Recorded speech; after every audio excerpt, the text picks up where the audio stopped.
آج بہاولپور میں میرا تیسرا دن ہے۔ عجائب گھر تو جانا ہی ہے، لیکن اس سے پہلے لال سہانرا نیشنل پارک جانا ہے۔ یہاں ہرن ہوتے ہیں، بے شمار ہرن، سینکڑوں نہیں ہزاروں، کالے، بھورے، وڑائچ، گجر، ہر قسم کے ہرن ہیں یہاں کا کالا ہرن بہت مشہور ہے۔ ایک وقت تھا جب یہ کالے ہرن بہت کم رہ گئے تھے، اور پھر ان کی افزائش کے لیے انہیں امریکہ بھیجا گیا، جہاں سے اب یہ لوٹ کر واپس اپنے ملک آ چکے ہیں۔ سب ساتھ رہتے ہیں اور کھانے کے لیے صرف ایک سیٹی کا انتظار کرتے رہتے ہیں، اور اس سیٹی کی آواز کچھ ایسی ہے۔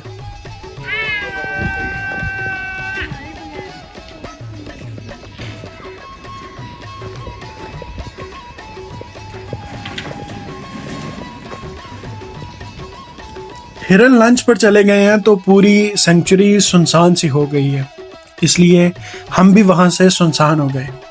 چلتے چلتے پتیسر لیک کا رستہ نظر آیا۔ درختوں سے سجی نہر کے کنارے بیٹھ کر صبح کی ٹھنڈی ہوا کے مزے لیے۔ یہی ماحول لاہور کی کینال روڈ پر بھی ہوتا ہے۔ پانی، درخت، اتوار کی صبح اور مکمل خاموشی، ایسی خاموشی جس پر تقریر بھی فدا ہو جائے۔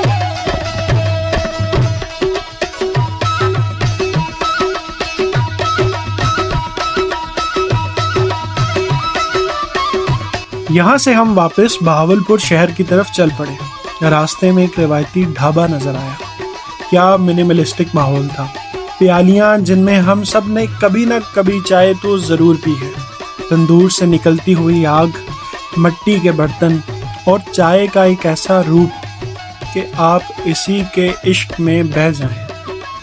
اسی چائے نے ہماری سپیڈ کافی بڑھا دی۔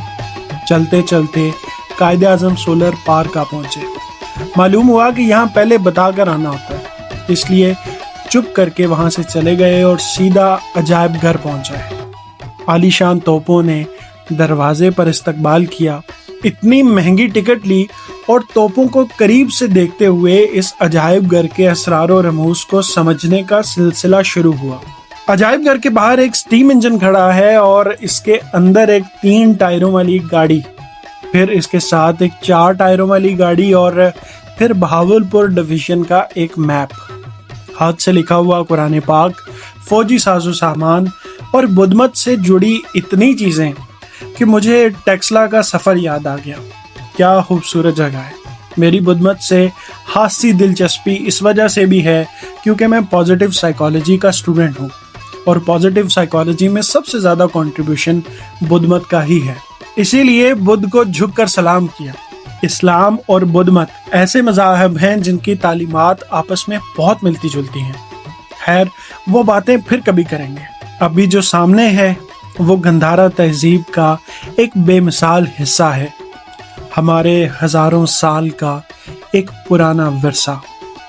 اس کمرے کے باہر بھی ایک خوبصورت بگی کھڑی ہے، ساتھ ہی ریاست بہاولپور کے فوجیوں کے ستارے ہیں۔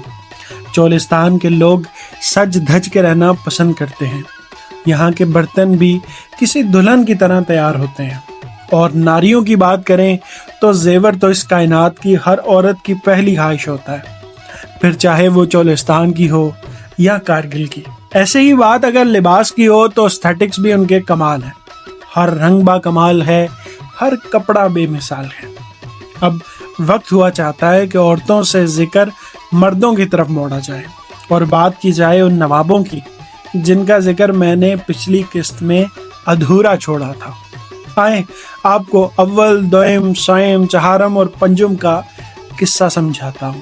صادق عباسی 1، بہاول خان عباسی 1، مبارک خان عباسی 1، بہاول خان 2، صادق 2، بہاول خان عباسی 3، صادق خان عباسی 3، الیاس فتح خان عباسی 1، ایمیہ خان عباسی 1، صادق عباسی 1، بہاول خان 5 اور صادق۔ ناموں کی یہ ترتیب آپ کو دنیا کے ہر کونے میں ملے گی۔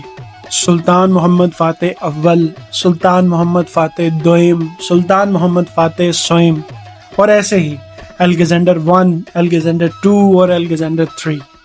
لیکن کیا آپ جانتے ہیں کہ پاکستان بننے کے بعد پورے ملک کی جتنی سرکاری مشینری تھی ان کی پہلی تنخواہ حکومت پاکستان نے نہیں بلکہ نواب بہاولپور نے ادا کی تھی۔ کیا باکمال لوگ تھے، پاکستان سے محبت کرنے والے، اس لیے ہم آج بھی انہیں یاد کر رہے ہیں۔ اگلی قسط میں بہاولپور کی سینٹرل لائبریری اور اس کے علاوہ اور بہت کچھ ہوگا۔ تب تک خدا پامان۔